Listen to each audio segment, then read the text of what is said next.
Elhamdülillah, esselatu vesselamu ala Resulillah, esselamu aleyküm ve rahmetullahi ve berekatuh. Hürmetlik Uygur Müslüman kırındaşlarımız, Uygur TV'sininki dini programımızı kelgen anladın. Allah razı olsun. Hamd sanalarımız Allah kabul olsun. Allah büyüktür. Allah yardımcımızdır. Peygamber Efendimiz Aleyhissalatu vesselam'a Allah'ın salamları, rahmetleri olsun. Allah o kişinin aile tavabatını kıyametteki derecesini üstüne kıplasın inşallah. Sözümüz gelsek, aldığımızda hac ayları ve hac faaliyeti buluş aldı durdu. Hem de Müslümanların en çok bayramlarından biri Kurban Ayd günleri yetip kelabatıdı.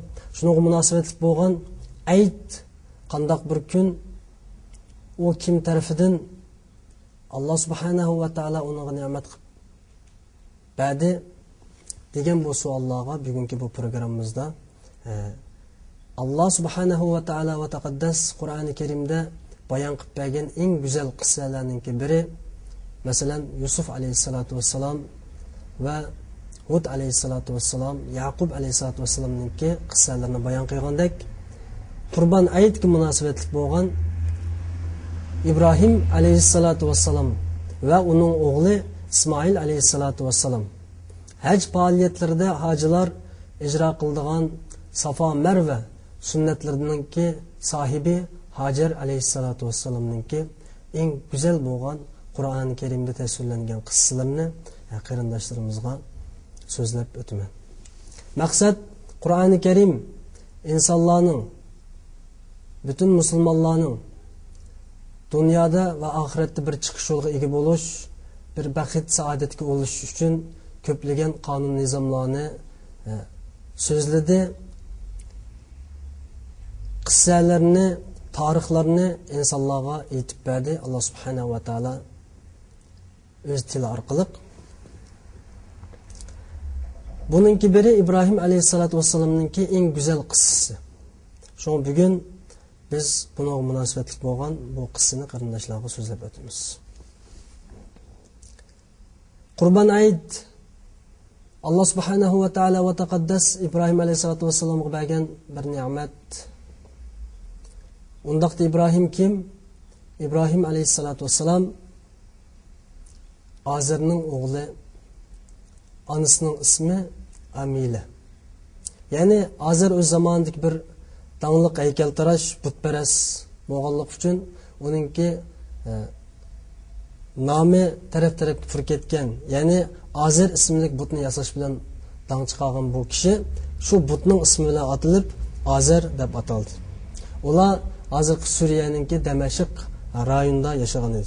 Öz zamanında kişiler insanlar Allah'ın doğru dininden iziqib yağaçqa, taşqa, yulduzga, ayga, günge çokunduğu mandaq köp ilahçılık batıl dillar bilen bop ketken idi.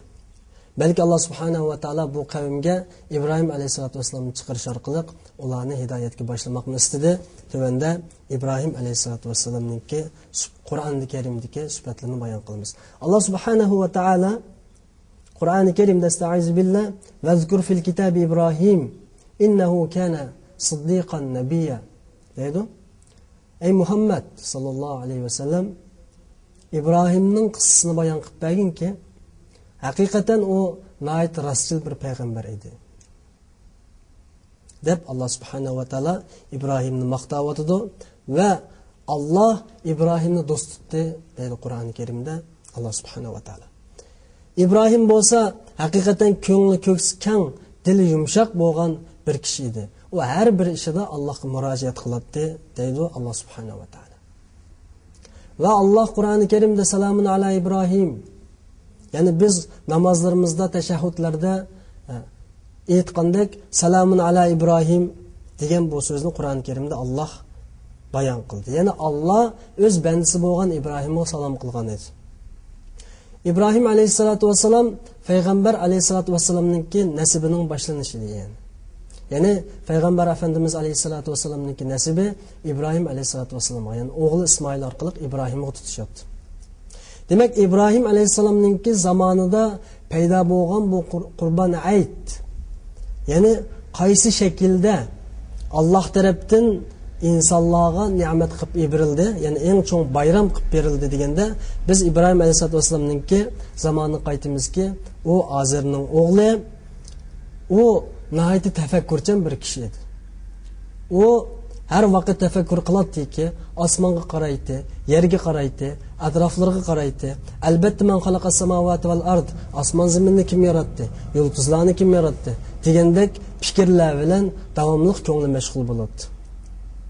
O nurg'un ishlardan, ya'ni shu atsa Azer yasab chiqqan butlarning gap qilinmaydiganligini, anglayanmaydiganligini bilib hayron qiladi. Kishilarning uningga Allah deb cho'qinayotganligini, uni Xudo tutayotganligini ko'rib, nihoyatda hayron qiladi va bu to'g'risida u dadasidan nihoyatda ko'p munozara o'tkazgan kishi edi. Ya'ni avval İbrahim alayhisolatu vasallam nihoyat tafakkurchan kishi bo'lganligi uchun bu iddisidan o'tmagan ishlarni dadasiga so'zladi. Alloh subhanahu va taolo Qur'oni Karimda bu dada bilan bola o'ttirsidagi bu dialogni tövendikidek bayon qiladi. Tövende men buni tilovat shaklida qarindoshlar o'qigandan keyin İbrahim va uning otasi Azerninki bu to'g'risidagi so'zlari nima bo'ldi? Ya'ni bu dialoglar qanday davomlashdi? Nimani maqsad qiladi? Buni qarindoshlarga so'zlab o'tib ketaman.